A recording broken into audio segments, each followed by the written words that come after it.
Welcome, everyone, to vpod.ai. I'm your host, Mike. And I'm your guest expert, Susan. You can sponsor this podcast for just $25. Your message will be featured across major platforms like Apple Podcasts, Amazon Music, Spotify, and more.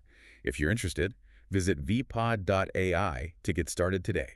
Yeah, we've got a really fascinating topic today. We really do. I mean, imagine learning that something as simple as your tone of voice could literally, physically rewire the cellular structure of a child's brain. Right, and we mean literally, not metaphorically. Exactly, because, usually when we think about shaping a child's behavior, we think in these incredibly mechanical terms. Oh, totally, like setting a rule, establishing a boundary. Yeah, and then you just enforce a consequence. It feels a lot like programming an old computer or something. Right, input and output. But today, we are unpacking pediatric clinical data that proves human warmth is, it's actually a measurable neurological tool. It really changes the whole conversation. It does. We're exploring the science and the daily strategy of what's called positive parenting. We're looking at education materials designed by pediatric specialists that reveal how showing up with, intentional kindness actually alters the physical architecture of a developing mind. And the shift in perspective here is just massive. I mean, we are moving away from simply managing a child's daily actions like getting them to put on their shoes or getting them to stop yelling. Right, the daily grind stuff. Exactly. And instead, we're moving toward cultivating their actual neural pathways. Which sounds intense, but it's so important. It is. And the foundation of this approach is often misunderstood. People think it's just about being overly permissive, or letting kids just run the house. Well, for sure. That's the stereotype. Yeah. But in reality, it is a highly intentional, incredibly disciplined method of guiding behavior. See, that distinction changes the entire paradigm for anyone listening. Because, let's be honest, positive parenting sort of sounds like a bumper sticker you'd see on a minivan. Yeah, it really does. It just sounds like, being nice. But these clinical frameworks lay out a deliberate philosophy. They absolutely do. It's about relentlessly reinforcing this vital three-part message to the child through every single interaction. And those three parts are, you are loved, you are good, and you matter.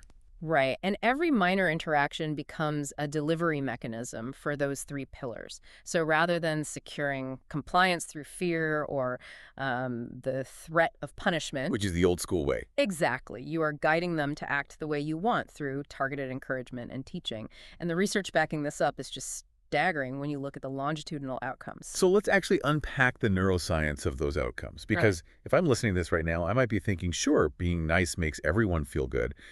But how does it physically change the brain? Well, think about the developing brain as a construction site. Okay. When a child experiences an environment filled with constant criticism or really harsh discipline, their brain prioritizes the development of the amygdala. Which is the fear center, right? Yeah, exactly. The fear and threat detection center. They get flooded with cortisol, the stress hormone, and that literally inhibits learning and emotional regulation. Wow, so the stress literally blocks the learning. Yes. But conversely, when interactions are rooted in that three-part message of love and value, the brain is bathed in oxytocin and dopamine. The good stuff. The good stuff. And this biochemical environment physically strengthens the prefrontal cortex. That's the part responsible for executive function, impulse control, and, complex problem solving. So you're literally building them a better emotional regulator. That's exactly what's happening. Which seems absolutely critical when you look at the clinical data regarding older kids. We always hear about the chaotic, turbulent teenage brain. Oh, yeah. The teenage years are famous for that. But neuroscientists have found that this specific positive approach contributes to significantly better functioning in the brain regions associated with emotions and cognition during adolescence. And those benefits just compound over time. Harvard scientists actually conducted extensive research tracking these outcomes well into adulthood. Wait, really? Into adulthood? Yeah. They discovered that positive parenting predicts stronger mental health, healthier interpersonal relationships, and an overall greater sense of flourishing in midlife. That is wild. You are basically laying down a neurological track that they will ride on for decades. It makes me think of an analogy like the child's brain is essentially functioning like a predictive text algorithm on your phone. Ooh, I like that. Yeah, you know how the algorithm learns from what gets typed the most? If you constantly highlight their mistakes or use a harsh tone, their brain's algorithm is trained to autocomplete everyday situations with anxiety and defensiveness. Yes, that is a perfect way to put it. But if you constantly highlight their effort and reinforce their value, you're programming their algorithm to autocomplete with resilience and confidence instead. That is a phenomenal way to visualize neuroplasticity. I mean, you are feeding the algorithm the data it needs to predict positive outcomes. Exactly. And the clinical frameworks we are exploring today, they actually provide the specific programming tools to feed that algorithm. There is a very structured framework for how we deliver this data. Okay, so if the goal is to train this predictive text algorithm to autocomplete with resilience, what is the actual input? Like, how do we program it on a random Tuesday when we're just trying to get out the door? Right, when things are actually chaotic. Well, the framework is built around an acronym PRIDE, or PRIDE. Pride, okay. These are 5 specific clinically proven techniques to support development and guide behavior. The first input, the P, stands for praise. So just saying good job. Well, the core directive here is to love what they do. Praise is a positive statement expressing approval, and it functions as the map of your behavioral standards. Okay, I have to push back a little here, though, because I see kids today getting applauded for literally just putting their shoes on the correct feet. Haha, yeah, that happens a lot. Is there a risk of creating a massive participation trophy mindset? I mean, if we are constantly praising everything, don't kids start to expect a parade for every basic task they complete? That concern is incredibly common among parents and educators, but the difference really lies in the mechanism of how we praise. Oh, yeah, so. Hollow praise, like just shouting good job across the room all day, that actually does create entitlement because it lacks specific data. Right. It doesn't tell them what they did well. Exactly. To harness the neurological power of praise without creating a participation trophy mindset, the framework outlines 4 strict rules. Number 1, you have to label it.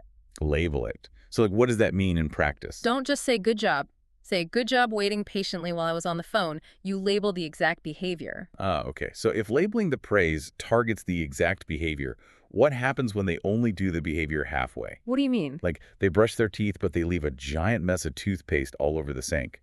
Do I withhold the praise until they execute it perfectly? That brings us directly to the second rule. Praise the baby steps. This is a psychological concept called shaping. Shaping. Got it. If you wait for the final perfect outcome, like a spotless bathroom and a fully tucked-in child, you will rarely find an opportunity to praise. Yeah, that's fair. Instead, you offer specific, labeled feedback for the approximations of the goal. So you say, I love how thoroughly you brushed your teeth. Even with the mess. Right. The child receives a hit of dopamine, which motivates them to continue complying with the rest of the routine. So you are basically breadcrumbing the dopamine to lead them to the final behavior. Precisely the mechanism at play. Which leads into rule number 3, praise effort over achievement. Which counteracts the participation trophy thing. Exactly. This directly counteracts that fear. You focus your verbal reward on their hard work, their focus, or their perseverance, not the end product. So like with sports, maybe. Yes. After a soccer game, praising them for scoring a goal builds fragile self-esteem that's dependent on winning. But praising them for running their hardest and being a good teammate, that builds robust internal resilience. I love that. You are rewarding the process, which is the only thing they can actually control anyway. Right. They can't control the school, but they can control their effort. So what is the 4th rule for programming this praise? Use your body. Add a high five, a hug, a gentle hand on the shoulder, or simply an enthusiastic smile. Oh, so bringing a physical element into it. Yes. Physical touch and warm facial expressions actually anchor the verbal praise neurologically. It makes the interaction deeply memorable for the child's nervous system. Okay, so praise is the behavioral data input. That's the P. But kids aren't just performing tasks all day, right? They're talking constantly. How do we program the algorithm during a conversation? That is the R in pride, reflection. The guiding principle here is to say what they say. Say what they say, like an echo. Sort of. Reflection involves actively repeating back a child's words, perhaps elaborating on them slightly. It functions as a verbal mirror, sending a very clear physiological signal to the child. What's the signal? It tells them, I hear you, you have my full attention, and I understand you. But why does repeating their words back to them do anything more than just, I don't know, acknowledging them? Like, why not just say, yeah? Because neurologically, when a child hears their own thoughts validated and spoken back to them by an adult, It downregulates their nervous system. Oh, wow. Yeah, it reduces the cognitive load required to make themselves understood, allowing their brain to relax and focus on building more complex sentences. It literally rewards the language center of the brain for initiating conversation. The structural impact of that is wild to me. Mm. You are reinforcing neural pathways just by echoing their statements. It's powerful stuff, and the clinical materials highlight a brilliant practical application of this too. Reflections allow adults to subtly correct grammar without ever introducing criticism or shame. Because shame shuts them down. Right. Exactly. Criticism typically shuts down a child's desire to speak at all. For example, if a child runs up to you and shouts, "I ran home." Right. Improper grammar. You don't stop the flow to give a grammar lesson on past tense verbs. You simply reflect it back with enthusiasm. You say, "Wow, you ran home." That is brilliant. You are correcting the data input without making them feel like they just failed an English test. Precisely. The conversation keeps flowing, they hear the correct syntax, and their confidence stays totally intact. But okay, so we are talking a lot about language and verbal communication here. Right. Kids are essentially pure kinetic energy. I mean, they exist in physical space, they're building blocks, digging in the dirt, tearing the living room apart. Yes, they are. How does this apply when they are just, playing? So this transitions us to the I, D, and E of the Pride framework, which are specifically designed for entering their physical world. Okay, so what's the I? The I stands for imitation, which simply means doing exactly what they do. You engage in their safe play by making similar gestures, using similar toys, and following their lead. I mean, mimicking a toddler feels a little counterintuitive. Doesn't that undermine the adult's authority if we just sit there and copy them? It might feel that way, but it actually provides a massive deposit into their emotional bank account. Imitation is the ultimate compliment to a child. Oh, because imitation is flattering. Exactly. It sends the message that their ideas are so interesting and valuable that an adult wants to copy them. That makes a lot of sense. It completely flips the traditional script where the adult is always the expert dictating the rules. Yeah. By imitating, you give the child agency. They get to be in charge for a minute. Right. They become the expert teaching you how to play, which builds critical back and forth social skills and spatial confidence. Giving them agency makes total sense. And I imagine you pair that physical imitation with verbal feedback. You do? Which brings it to the D, right? Description. Yes, say what they do. The analogy that clicks for me here is like acting like a play-by-play sportscaster for a toddler. You are just narrating their actions out loud in real time. I love that analogy. Like you are stacking the red block on top of the blue block. Now you are driving the green car around the tower. The sportscaster analogy is absolutely spot on. You are providing a verbal scaffolding for their physical actions. But why not just play quietly with them? Does the constant narration actually serve a structural purpose? Or is it just, I don't know, to fill the silence? Oh, the structural purpose is profound. First, it proves they have your undivided attention, which is a massive self-esteem boost. Okay, sure. But cognitively, describing their play creates a real-time auditory feedback loop. And this loop actually anchors their wandering frontal lobe networks. Wait, really? Yeah, the clinical studies show that this constant, gentle narration actually increases a child's attention span. Wait, just talking about what they're doing forces them to focus on it longer. Absolutely. It grounds them in the present moment, and pediatric specialists highly recommend using this exact tool later in life during homework time. Oh, that's a great application. If an older child is struggling to focus on math, sitting near them and neutrally describing their process, like, "I see you are carrying the 2, now you're writing the 4 in the tens column," it can completely recenter a distracted brain without nagging. That is an incredible life hack for homework battles. I'm going to remember that. It's super effective. But so if I'm narrating their homework and I'm imitating their block building, this requires a massive shift in my own energy. It definitely takes work. Right. Like if I execute all of these pride skills, praising, reflecting, imitating, describing, but I do it with a flat, exhausted, end-of-the-day tone of voice, does the algorithm still update? It completely fails. Wow, really? Yes, which is why the final letter, E, is the engine for the entire system. E stands for enjoyment. Enjoyment, okay. It requires showing genuine warmth and enthusiasm. Children possess highly active mirror neurons.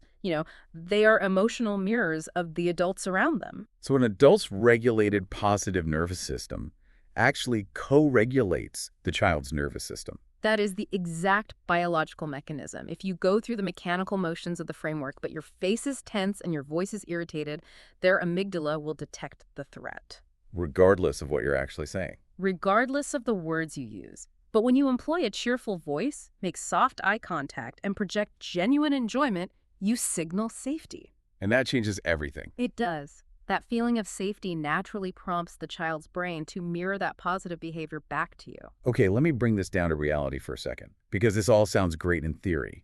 Right, but life is messy. Exactly. Let's look at a high-stress scenario. My kid is running down aisle 4 of the grocery store, directly toward a massive glass display of olive oil. A parent's nightmare. I do not have time to look for a teaching moment or, reflect their feelings. I have to stop them immediately. Of course. So how does a parent realistically balance the immediate need for physical safety with this long-term neurological programming? That is probably the most vital pushback to this entire philosophy. And the answer is simple. The PRIDE framework is not designed for acute safety emergencies. Okay, that's a relief. If a child is running into traffic or toward a glass display, you drop the framework, you grab their hand, and you secure their physical safety with whatever firm command is necessary.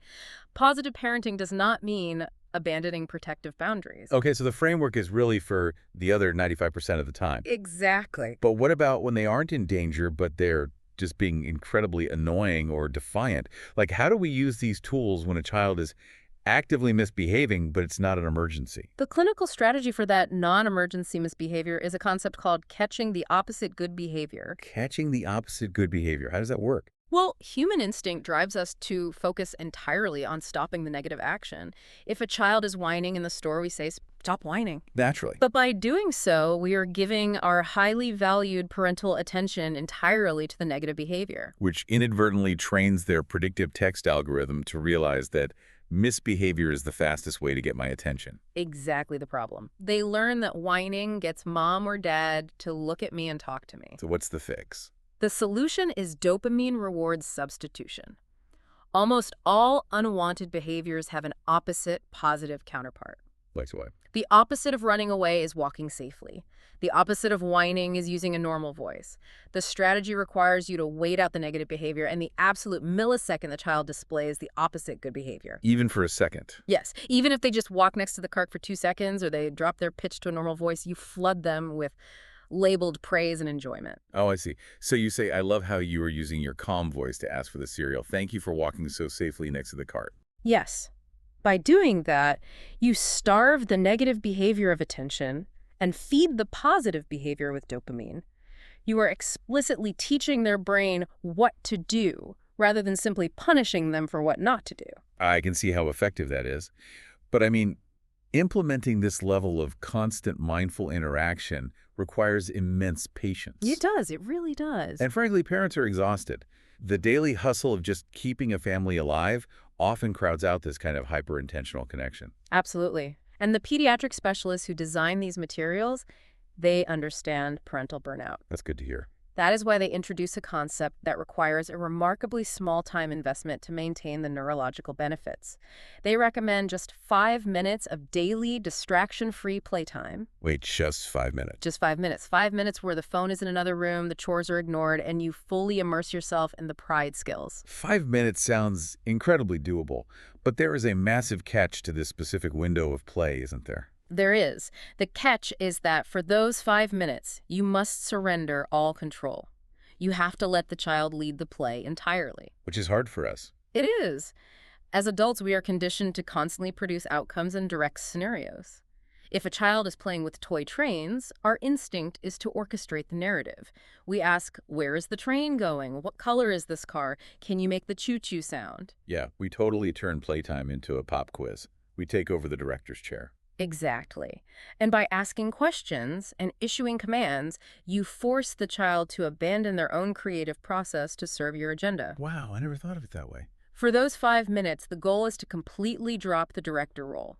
You sit there, you imitate their movements, and you describe what they are doing. The sportscaster again. Right. You say, the blue train is going over the bridge.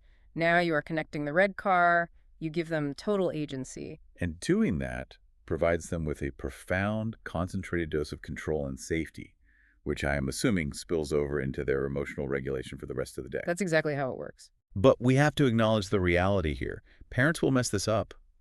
Parenting is an incredibly raw, difficult experience. It is deeply demanding, and the clinical materials emphasize a beautiful, necessary counterpart to all this science, which is self-compassion for the parent. That's so important. It is. Just as children require warmth and grace to thrive, parents must offer themselves the exact same grace. Because you aren't going to be a perfect pride-skilled robot. You will lose your temper. You will yell from across the house. You will forget to label your praise. We all do. And when that happens, you don't catastrophize. Yeah. You give yourself credit for the effort, you repair the connection with your child, and you try again. It is really about cultivating a general climate of warmth, not achieving, mechanical perfection. The overarching goal is simply tipping the scales so that the majority of a child's neurological data input is rooted in love, safety, and clear guidance. That is such a powerful takeaway. Well, let's recap the journey we've taken today. We explored how human warmth acts as a biological tool, moving beyond just the mechanical enforcement of rules to actually shaping the cellular architecture of a child's developing brain. That's such a huge shift. Huge. We unpack the Pride Toolkit: praise, reflection, imitation, description, and enjoyment. We looked at the science of catching the opposite good behavior to rewire dopamine loops. And of course, the profound impact of just 5 minutes of child-led, distraction-free play. It really is a framework that turns the inevitable friction of daily parenting into a mechanism for deep, lasting neurodevelopment. It fundamentally changes how we view our interactions. But before we wrap up, I want to leave you, the listener, with a final provocative angle to ponder on your own. Oh, I'm curious. Well, we've spent our time focused entirely on pediatric development. How actively reflecting words, praising specific effort, and giving enthusiastic attention builds resilience in children. Right. But the underlying psychology of the human brain is remarkably universal. That's true. The need to be seen and valued does not disappear when our prefrontal cortex fully develops. Exactly. So think about the adult relationships in your life right now. How might bringing a subtle, modified version of these exact same pride skills into your interactions with your spouse, your friends, or your coworkers completely alter those dynamics? That's a great point. What happens to a tense marriage when you actively start catching your partner doing the opposite good behavior? Or what happens in a stressful office when you actively reflect back a coworker's frustration, validating their words without immediately trying to solve their problem? It really forces us to ask how much unnecessary conflict is just a result of adults feeling unheard and underappreciated. Because whether we are 3 years old navigating a grocery store or 43 years old navigating a boardroom, we aren't machines waiting to be programmed with rules and criticisms. We are all running complex emotional algorithms. And the quality of our daily lives depends entirely on the data we input into each other and the warmth we choose to share every single day. Thanks for joining us, everyone.